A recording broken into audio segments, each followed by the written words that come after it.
Baltimore police make an arrest for the murder of a high school student. We do not tolerate the loss of our young people. What police are saying about the suspect as we examine the increasing violence involving the city's youth. Our team takes an early look at Baltimore's mayoral race, the key factors residents say could sway their vote, and how it could impact Mayor Brandon Scott's re-election bid. There's one. There's a couple. Baltimore's Clean Core initiative finding thousands of used needles across city streets, the dangers they pose, and what one member says needs to change. Mayor Scott says he wants to open his own charter school after his political career is finished. I would advise the mayor not to wait. Why a former mayoral candidate wants him to step down and act now. Live from WBFF in Baltimore, this is Fox 45 News at 10. Good evening, I'm Kai Jackson. A step closer to justice for a Baltimore City family as police arrest the suspect accused of killing a 16-year-old Patterson High School student, Isaiah Carter.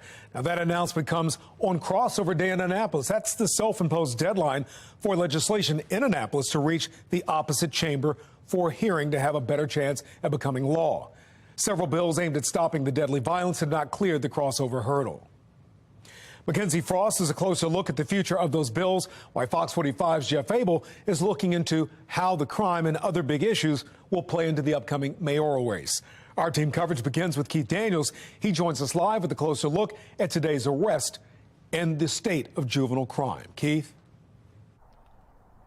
Well, Kai, according to the mayor's office, the numbers are trending in the right direction with a 29% reduction in homicides and non-fatal shootings. But regarding the city's juveniles, the youth, a troubling trend going in the wrong direction. The numbers, according to the mayor's office, going up. They're on the rise.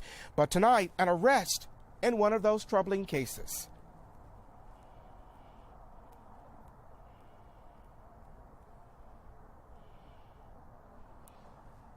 Okay, we're having trouble with that package for now. We'll try to get to that in just a moment. I'm going to take it back to you now, Kai. All right, Keith, thank you. Fox 45 News Press Mayor Brandon Scott on what role city schools plays in the rising juvenile violence. He didn't give us a straight answer. So this isn't just about the school system. This is why we called them over and brought them into this work, because what happens in our schools is also in our community and vice versa. This is not something that some principal or the CEO or one teacher can do. This is about all of us as a collective, as a city, can bring these kind of things to a halt. Well, the Baltimore City school system has seen a number of problems in the past few months. The state report card found the majority of city schools are struggling. Graduation rates are at a 9-year low, and a recent Project Baltimore report found 23 schools where 0 students tested in math at grade level. We'd like to know what you think. Should there be an investigation into the Baltimore City public school system? The poll just opened. Head to foxbaltimore.com/vote to weigh in. We'll reveal those results before our latest Project Baltimore report coming up in 10 minutes. Now, as Keith mentioned, the mayor also addressed the city's homicide numbers, touting an increase in those numbers or decrease in those numbers compared to this time last year. Right now in the city of Baltimore, we're seeing a 29% reduction in homicide and non-fatal shooting. Young people are the exception. And a closer look at those numbers shows there's still a long way to go in efforts to make Baltimore safer. The number of murders this year is on pace with last year. 36 people were killed in January of 2022. It was the deadliest January ever. In January of 2021, 27 people were killed, about the same as this time this year. And last month, 17 people were killed, one more than in February of 2022. Well, Baltimore police say this year they've arrested 7 people for 8 of the 53 murders that have happened this year. Well, the violent crime is a factor Baltimore City voters will consider when choosing the next mayor. Fox 45's Jeff Abel has a closer look at a new questionnaire sent to Baltimore voters and what that could mean for Mayor Scott. Jeff?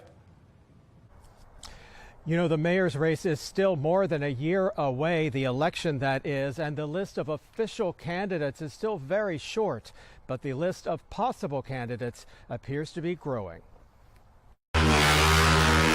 Of all the problems facing this city, many may never become priorities at City Hall. What we're missing here is a judge.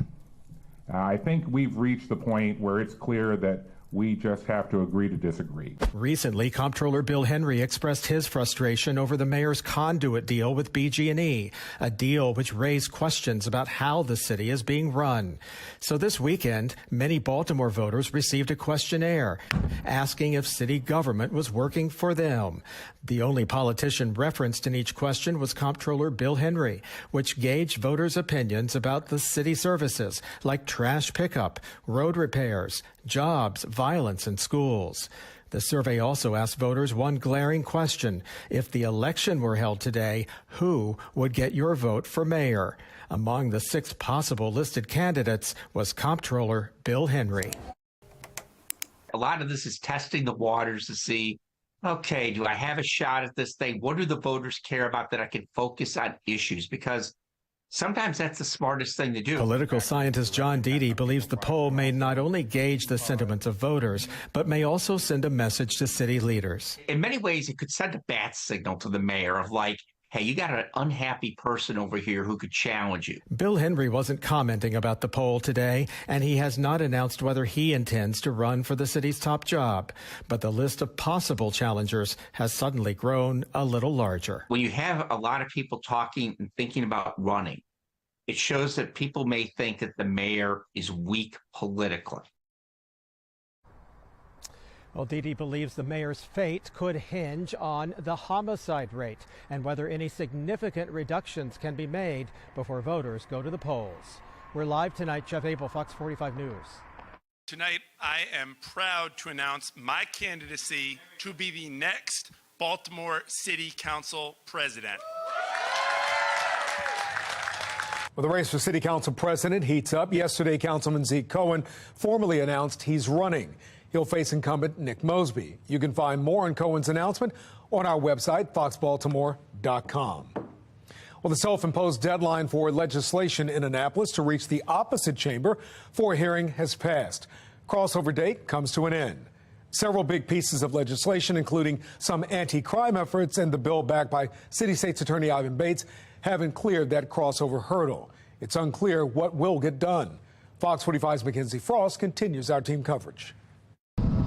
In Annapolis, it's a rush to get bills into the other chamber, all before the end of session. Governor Wes Moore making some final pitches for his priorities. We're incredibly excited about where we are. Meeting with lawmakers and giving reporters an update. This administration is moving with a new sense of collaboration with the members of the Maryland General Assembly. But the bill backed by Baltimore's newest top attorney, Ivan Bates, remains in the balance after the crossover deadline. Bates's bill looks to increase the maximum penalties from 3 years to 5 for first-time gun offenders. And because it's a misdemeanor, defendants only have to serve 25% of their sentence. When I talk about this bill, I think about a couple of things. It's been heard once in the House, and it's scheduled for the Senate committee Tuesday. The thought is now the intent will be rolled into something else. But what exactly remains unclear. Meanwhile, Senate Bill 1 moving forward, curbing where legal gun owners can bring their firearms in public. Other bills, like the Violent Firearms Offender Act, cracking down on repeat violent offenders by increasing penalties, as well as plans to implement tougher penalties for juvenile criminals, are unlikely to get through. Now you've got a Democrat in office. These ideas definitely aren't going anywhere. Political analyst John Deedy says the real issue isn't about the veto-proof majorities Democrats have in both chambers. The crime issue battle is a battle not between Democrats and Republicans, but between progressive Democrats and moderate Democrats. But for people in communities like Baltimore, the gunfire knows no political party, and people are clear about where their priorities lie. Of the nearly 150 viewers asked by Fox 45 News if lawmakers in Annapolis are taking the crime crisis seriously enough, 145 people said no. The January Gonzalez poll shows crime and public safety is the second biggest concern, with 24% of voters. 35% of black voters statewide say crime is their top priority, and in Baltimore City, nearly 50% of voters say public safety tops their list. While the governor continues to lobby in Annapolis, We know that there's a lot more to do before sine die. Negotiations are underway, and lawmakers are in session until April 10th. Mackenzie Frost, Fox 45 News. Fox 45 News is helping you make your voice heard as well. If you'd like to reach out to your lawmakers and let them know what you'd like to see pass, scan that QR code on your screen. That will take you to our website, where we've put together a list of email addresses and phone numbers for state senators and delegates, including Senate President Bill Ferguson and House Speaker Adrian Jones. Baltimore City Police announced the arrest of a 23-year-old man in connection with the murder of a 16-year-old Baltimore City High School student. Let's go back to Keith Daniels live right now with more on that arrest. Keith. Well, Kai, Police Commissioner Michael Harrison, Council President Nick Mosby, and the Director of the city's Office of Neighborhood Safety and Engagement, Shantae Jackson, all stood with the mayor today in making that announcement. At Baltimore City Hall, Police Commissioner Michael Harrison and Mayor Brandon Scott with the announcement: an arrest in the shooting death of 16-year-old Isaiah Carter, the accused killer, 23-year-old Roger Mendoza, caught Sunday in South Texas. As part of our investigation, we were given witness information that our person of interest was in Texas and was attempting to flee the country. Police believe Mendoza gunned down Carter in Joseph Lee Playfields near Patterson High School, where Carter was a student. Investigators say the exact motive for the murder still unclear, but it happened after a dispute. The shooting, March 6, the arrest 2 weeks later. Harrison says people stepped up, shared the suspect's identity. Yes, people are fed up, and this is why we ask for help. And when we get support from members of our community, and we had witness information, this is how we turn cases around and bring closure to families that much faster. So far this year, 7 city school students have been killed, including Deja Garrison, the first person killed in Baltimore City this year on New Year's Day. 16-year-old Deontay Dorsey was killed outside the Emerson Village Shopping Center in January. 4 other students were hurt in that shooting. Just days after that, 15-year-old LaRon Henderson killed in an alley just blocks away from Forest Park High School. But tonight, in the murder of another student, word of an arrest, with the mayor, like others, frustrated over the killings. Yes, you know, when we're talking about young people, people are especially going to be fed up when we're talking about kids who we know haven't even started to scratch the surface of what potential that they can grow into be. Well, police say Mendoza has a criminal record, including here in Baltimore City. Now, according to online court records, that was for a 2018 first-degree burglary charge. Meantime, police say they're working now to extradite Mendoza back here to Baltimore to face first-degree murder charges. We're live tonight. Keith Daniels, Fox 45 News. Well, temperatures making it up to 53 degrees today, which is about 3 degrees below average. And now we're dropping quickly into the 30s and low 40s. This is going to be a night a lot like what you woke up to this morning, with those temperatures in the 20s and 30s. It looks like we do this again with Columbia at 26, Bel Air at 29, 35 in Baltimore, near the water closer to 40, 20s to around 30 on the eastern shore, and cold out south and west. I'm going to let you know how much we're going to warm up, though, tomorrow, and it's a good amount. It's in my Weather Authority forecast. Coming up on Fox 45 News at 10 o'clock tonight, New York City police are bracing for a possible indictment of former President Donald Trump tomorrow. How supporters are rallying behind the former president and what a political rival is saying about it. Also ahead, a group working to clean up trash in Baltimore City says they've found thousands of needles around town. Why they're calling it a crisis. And coming up after the break, Baltimore Mayor Brandon Scott says he'd like to open a charter school one day. Project Baltimore looks into that claim as lawmakers in Annapolis are split over the funding of the Boost program.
Given the rise in juvenile crime and the recent failures within some city schools, we're asking you, should there be an investigation into the Baltimore City public school system?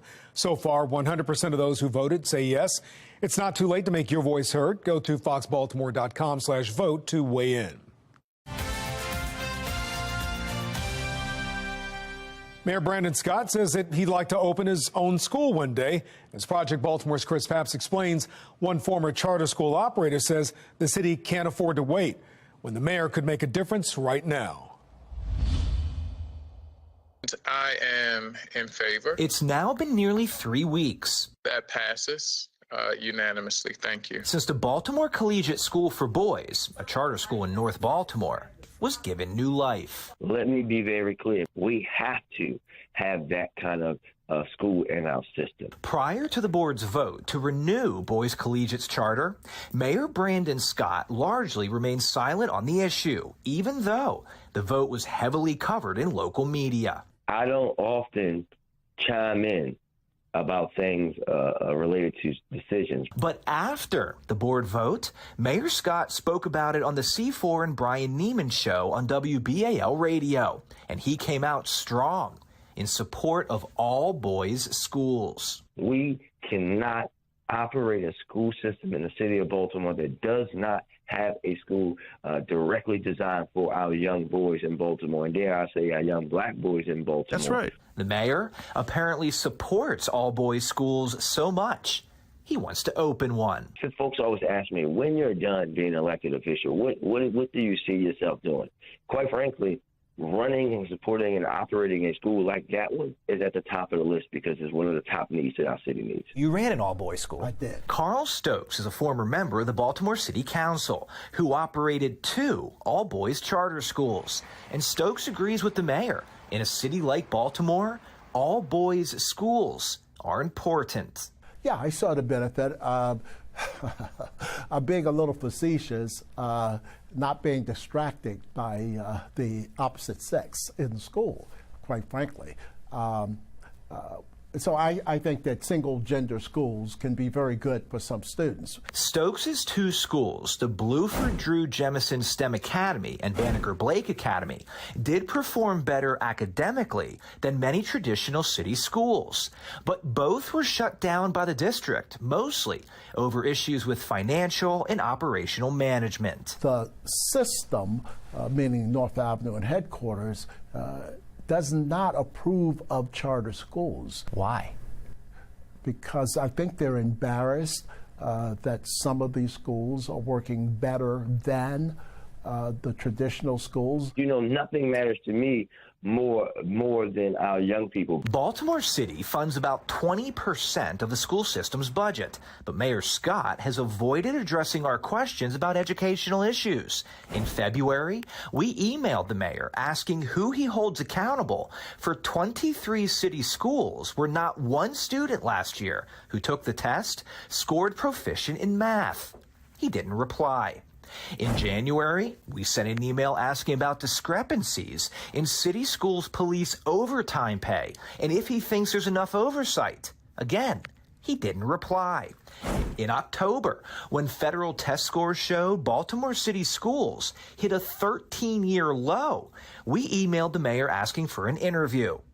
He didn't reply, so we approached him at a public event. There is learning loss across the board, and anyone who thinks that anybody that thinks that it's just in Baltimore City should understand the deepness that this is a United States issue. When he has spoken publicly about education, Mayor Brandon Scott has been a strong supporter of the Baltimore City Schools CEO, praising Dr. Sonia Santelises for the job she's done. And on behalf of the city, I want to salute you. And defending her nearly $350,000 salary, while her school system is among the lowest performing in the country. Her compensation is like compensation for positions of hers across the country.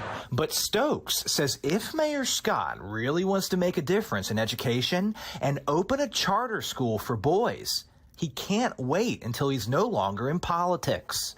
He has to act now. These students are in need of a strong education and a strong nurturing environment right now.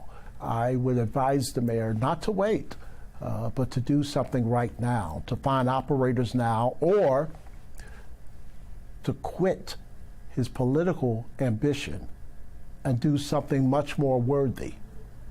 Run a school that is successful for young children.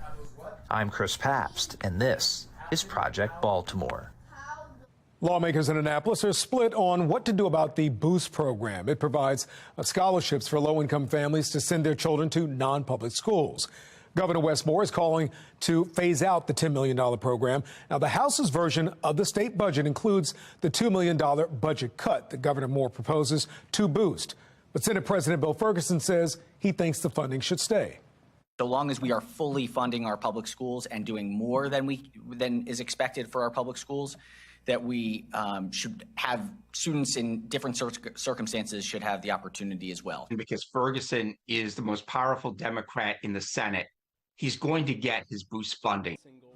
Well, the governor says he doesn't want to see public tax dollars going to public tax dollars going to private schools. Supporters of the Boost program say the governor's argument, in their opinion, doesn't make sense because state dollars go to private ventures all the time, like housing vouchers and sports stadiums. Well, some claim the governor is cutting funding from the Boost program because of the influence from teachers' unions who supported his campaign. The governor denies those claims. We should also note the $10 million the state spent on the Boost program is just a fraction of the $7.5 billion Maryland budget on education overall. Governor Wes Moore himself attended a private school. We were nowhere prepared for the volume of needles that we were finding. One Baltimore City nonprofit is sounding the alarm about what they call a big problem on city streets, how many drug needles they're finding and why they're calling it a crisis. And another cold one on the way for tonight, but tomorrow, look at this, over today, 9 degrees warmer for the first full day of spring. And on average, we go up from here. Look at those 60s as we head through the beginning and middle of April, and then 70s into May. I'm going to let you know when we could have some 70s around here in our extended forecast in my Weather Authority forecast in minutes.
Let's take a look at the Fox box. On the top left, Wyoming is now the 19th state to ban transgender athletes from playing on girls' or women's sports teams.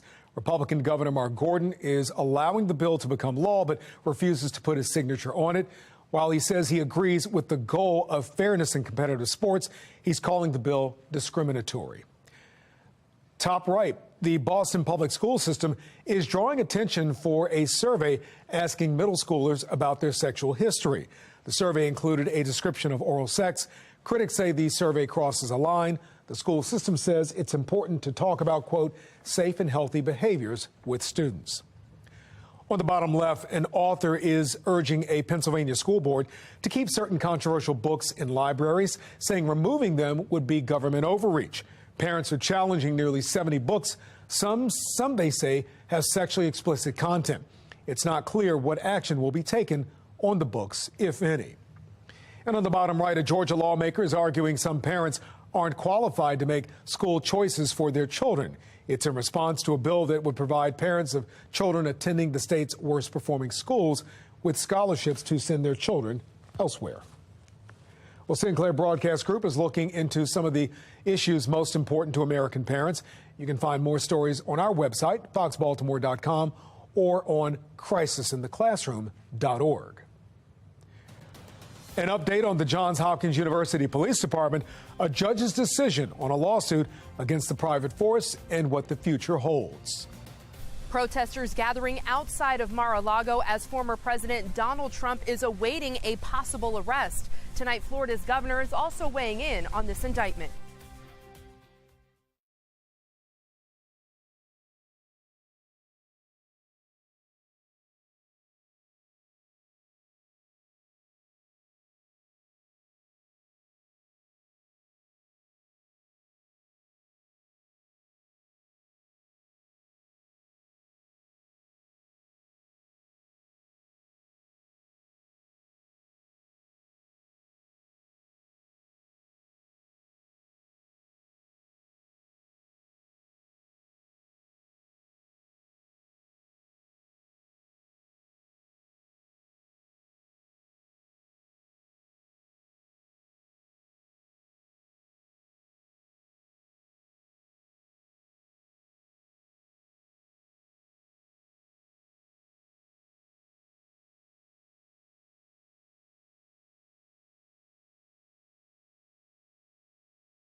And we're following three big stories at 10:30 tonight. Reaction pouring in to President Donald Trump's announcement that he'll be arrested tomorrow.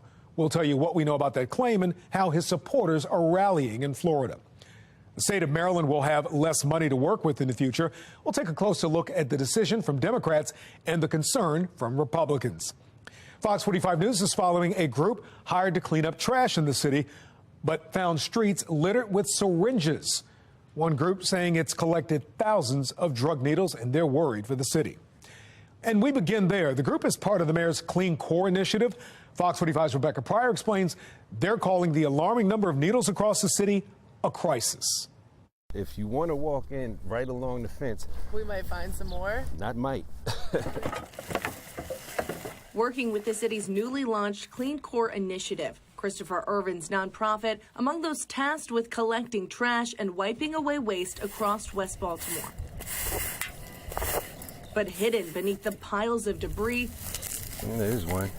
There's a couple. And sometimes even scattered openly along the sidewalks. It's not just garbage cluttering the curbs. We were nowhere prepared for the volume of needles that we were finding, not just back in the grass or in the shadows, but literally in the middle of the sidewalks, in the middle of the streets. According to the CDC, discarded drug needles can lead to the spread of several diseases, including hepatitis and HIV.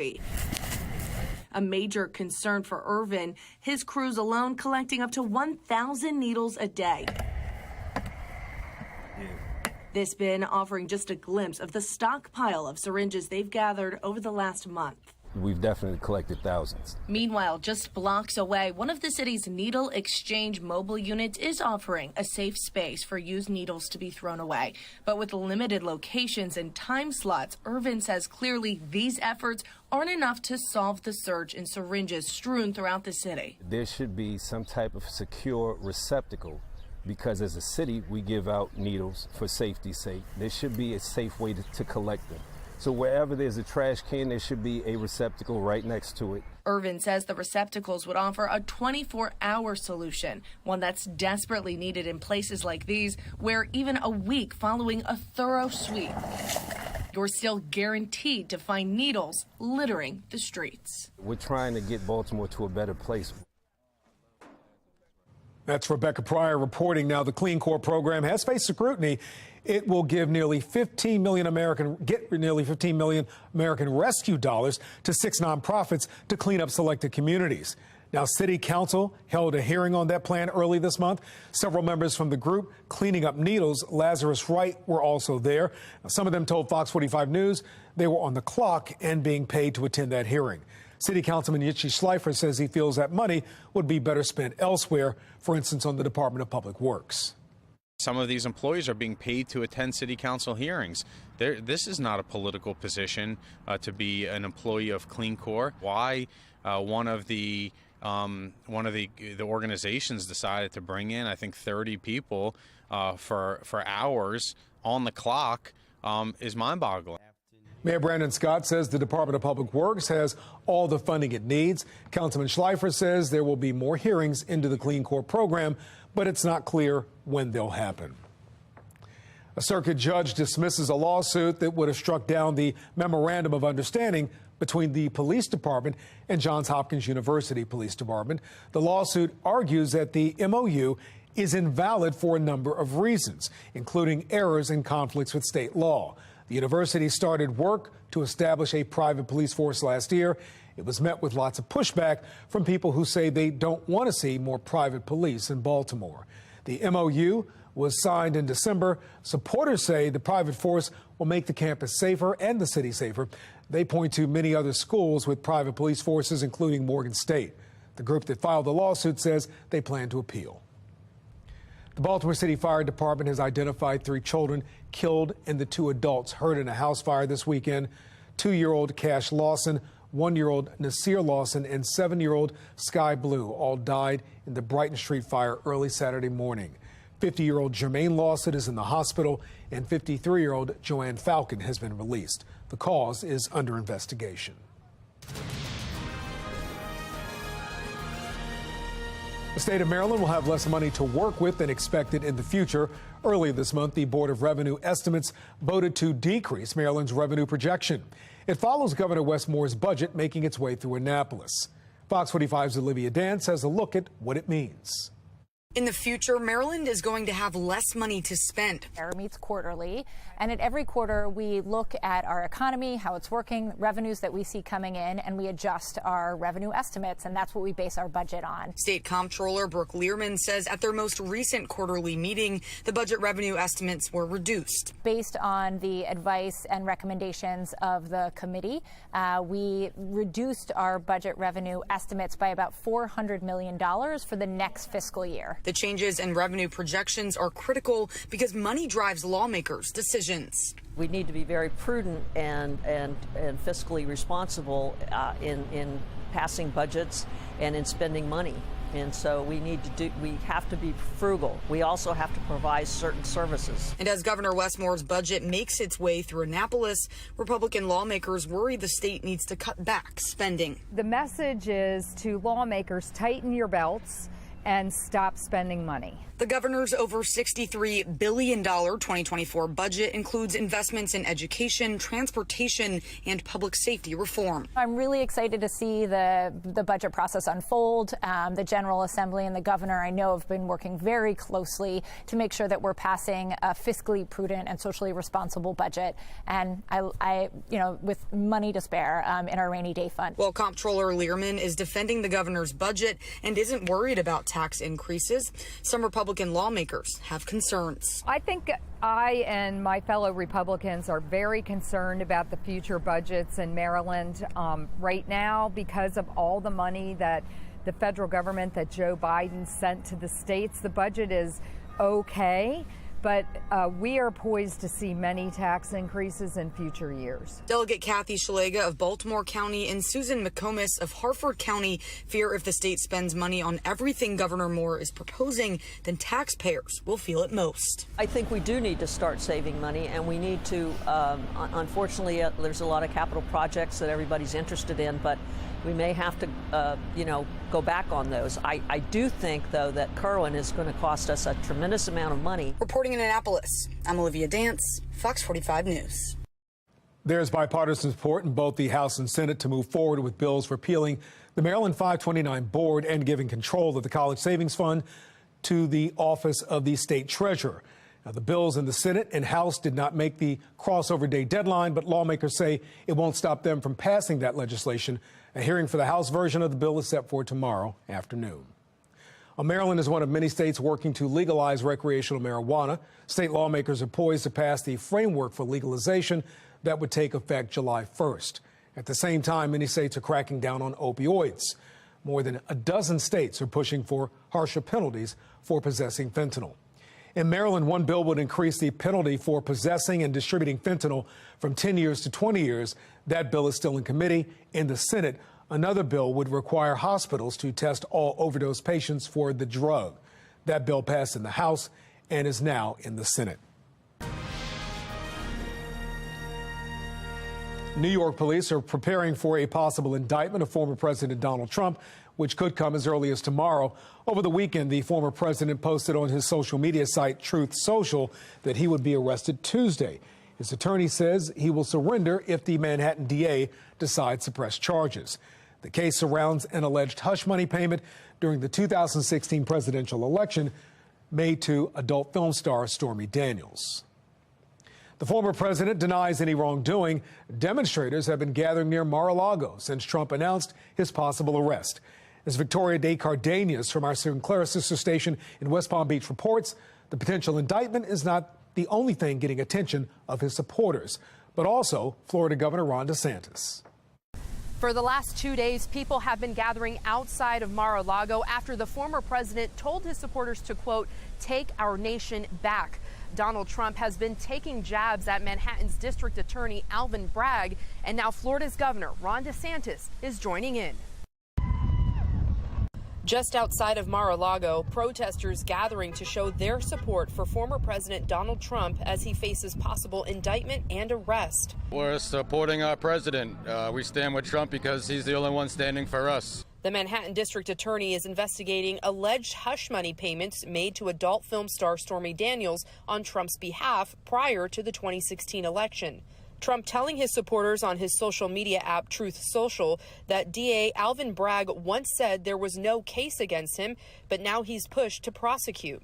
And an unlikely supporter agrees. Florida Governor Ron DeSantis has stayed tight-lipped about anything relating to the former president, but echoed Trump's thoughts about Bragg on Monday. The Manhattan District Attorney is a Soros-funded prosecutor. And so he, like other Soros-funded prosecutors, they weaponize their office to impose a political agenda on society at the expense of the rule of law and public safety. And without mentioning Trump's name, DeSantis hinted at the allegations Trump is facing. I don't know what goes into paying hush money to a porn star to secure silence over some type of alleged affair. I can't speak to that. The Florida governor and former president have been trading jabs ahead of what many expect to be a battle for the Republican nomination for president. Trump supporters say this investigation is just another attempt at trying to keep him out of office. They've been investigated. They investigated him with the Russia hoax. They impeached him over the Ukraine phone calls. They're coming him after with the Georgia election phone call. It's one after investigation after another. And Trump supporters have told us that if the former president is arrested, they will be back out here to protest. In West Palm Beach, Florida, I'm Victoria DeCardenas reporting. House Republicans say the details are in the documents. I'm Christine Frizzau in Washington with what they say they're learning about payments to the Biden family from China. And ahead on the late edition, a manhunt enters week 2 for Roy McGrath, who was once the chief of staff to former Governor Larry Hogan.